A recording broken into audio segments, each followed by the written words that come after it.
What is the most disturbing thing to know? I work as an anesthesiologist. I've put people to sleep in an emergency situation knowing that they will almost certainly not survive the surgery. These are generally situations where without surgery the patient will not survive, but even with surgery the chances of survival are still small. In most of these instances the patients are too obtunded or aren't conscious enough to be aware of the gravity of their situation, but in a number of instances the patients have been conscious, talking although clearly anxious. I try to reassure and tell the person that we won't leave their side, that we will take care of them and that they will be fine. It kind of fucks me up a bit to say this to someone, but I always include the last part because I just don't see the point in telling them the truth. I had one guy tell me he felt like he wasn't going to make it. I told him he would make it but knew he wasn't going to. I put him to sleep knowing that the last human face he would see before he died was mine as he stared up at me as I held an oxygen mask over his mouth and nose. I'd consider myself quite a resilient person, but knowing this stuff is a bit of a load to carry around. My late wife went through so many surgeries while dealing with cancer, over a period of 3 years. It was down to a routine eventually where we would basically high-five before she went under. The last time, she didn't come back out. But your job, every time, I appreciated you. Thank you for what you do. I know it's a ton to handle. I recently looked after a pregnant woman who has severe COVID. We had to perform a C-section as her respiratory function was deteriorating. She looked so frightened before she was intubated, and not surprisingly she has deteriorated to the point she is unlikely to survive.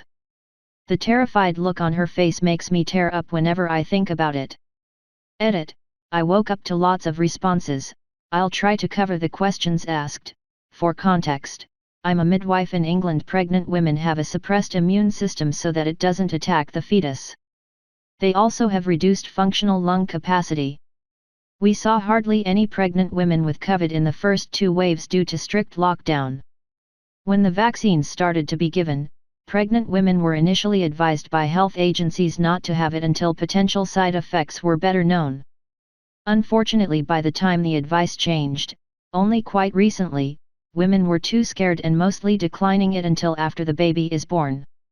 This, coupled with lockdown being lifted, has seen huge numbers of pregnant women catching COVID, and being far sicker than they imagined.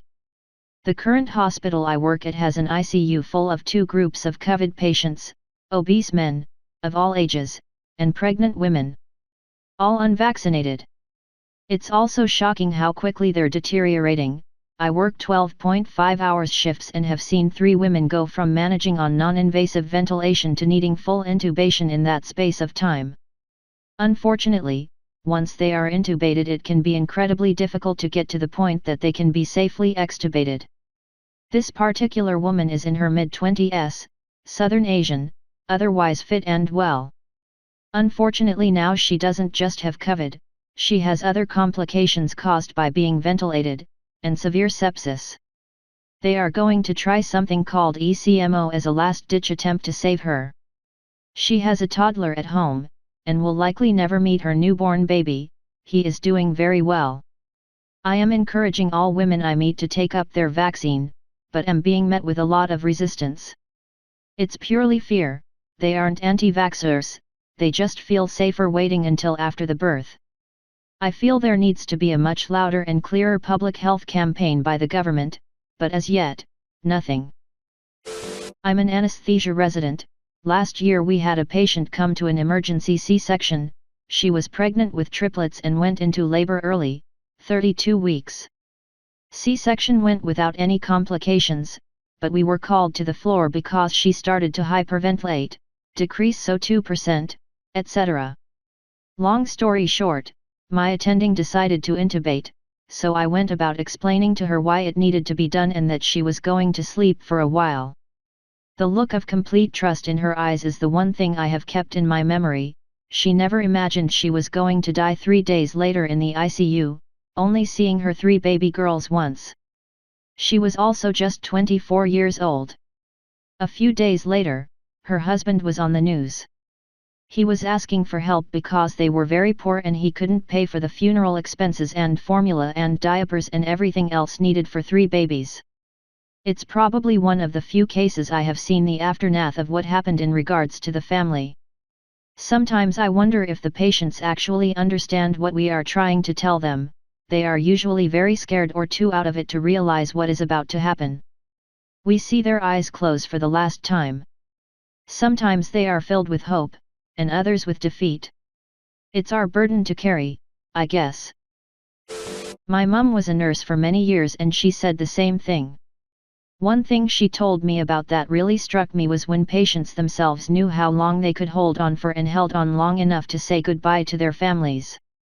My mum said that there would often be times when a patient would have their children visiting and the patient would already have told my mum that they would be happy to go after saying their goodbyes, and sure enough, as soon as the patient's children had left the ward the patient would go into cardiac arrest or something similar and that would be it. Apparently it was crazy the number of times patients had passed mere minutes after their loved ones had left after saying their goodbyes, but my mum said that lots of them seemed to have already made up their minds that once they'd said goodbye they would pass. Edit. Thank you for the awards and thank you for sharing your stories and experiences with me as well. I apologize for not replying to them but I promise I did read them all, and spent most of Bank Holiday Monday trying not to cry as I did so. My grandfather died in my parents' house when I was 17. We knew he hadn't long when he came to stay. He had lung cancer, and in the final week or so he had palliative care there. I don't remember much about that period, strangely, but I remember the nurse, who used to stay every night and sit in a chair in his room, telling us when the time was nearly at hand. She was subtle about it, but made sure my dad knew, and as a result it was a good death for my granddad, surrounded by loved ones. She called it to within hours, everyone was ready, everyone was there. I'll never forget the skill of that nurse, the selflessness and dignity of the care she offered, and I got a tiny glimpse of the knowledge she brought into that house that most of us will never know. Thank you for what you do. I know I couldn't do it.